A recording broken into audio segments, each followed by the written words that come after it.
I was never one to ask for help. I liked doing things on my own, whether it was fixing the faucet or moving furniture. But something about that day was different. My back had been aching for days after moving around the guest room furniture to make space for an old armchair I found at a thrift store. The muscles in my lower back had tightened to the point where I couldn't sit or stand without wincing. I kept brushing it off, thinking it would go away, but it didn't. My husband, Mark, was away on a business trip in Seattle, and the house felt unusually quiet. That left me and his 21-year-old son, Brandon, at home. Brandon was in his third year at college but had decided to spend the semester taking online classes so he could help his father with some family business. He wasn't just my stepson anymore. Over the years, he had become more like a friend to me. We had grown comfortable around each other, the kind of ease that takes years to build. It was a quiet Saturday afternoon when I finally gave in to the pain. I was sitting on the edge of the couch in the living room, trying to twist and reach the tight knot in my back with no success. Brandon came downstairs, barefoot and in sweatpants, holding a bottle of water. He gave me a curious look as I rubbed the small of my back and let out a low groan. "You okay, Claire?" he asked, concern immediately flashing in his eyes. I gave him a weak smile. "Yeah, it's just my back. I think I pulled something while moving the guest room around." He set down his water bottle and walked toward me. "You want me to help? I can try to massage it out if you want." I blinked, surprised by the offer. "You know how to do that?" He shrugged. "A little.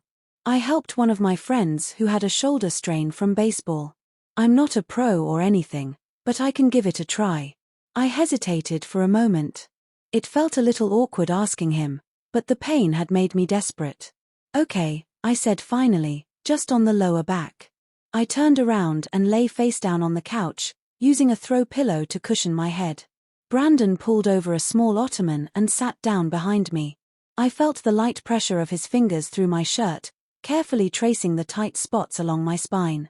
He started slow, applying gentle pressure, and surprisingly, he seemed to know exactly where to press.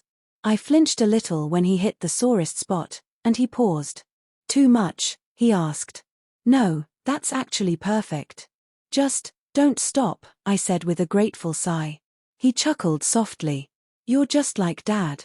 He always says that when I'm trying to help him crack his back." We both laughed, and the tension in the room eased. It wasn't just my muscles that were relaxing, it was the whole atmosphere. It felt like a rare moment of connection. We rarely had time to talk at length. With his busy class schedule and me working part-time at the clinic, we hardly sat down to chat like this. After a few more minutes, he said, "So, what were you even doing in the guest room, moving heavy stuff by yourself?" I grunted. "I found this old chair, and I thought it would be perfect for reading. Didn't think I'd end up injuring myself in the process." "You should have asked me. I would have helped," he said, genuinely. "I didn't want to bother you." He pressed another knot and I winced again. "Claire, you're never a bother. I hope you know that." There was sincerity in his voice that made me pause. I turned my head slightly to look at him. "That's sweet of you to say."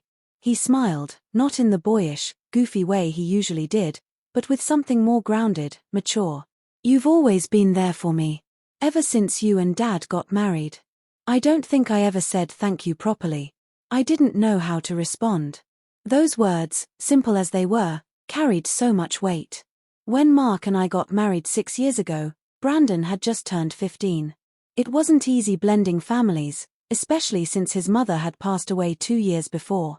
I remembered how closed off he had been in the beginning, how he barely spoke to me, how he stayed in his room all the time.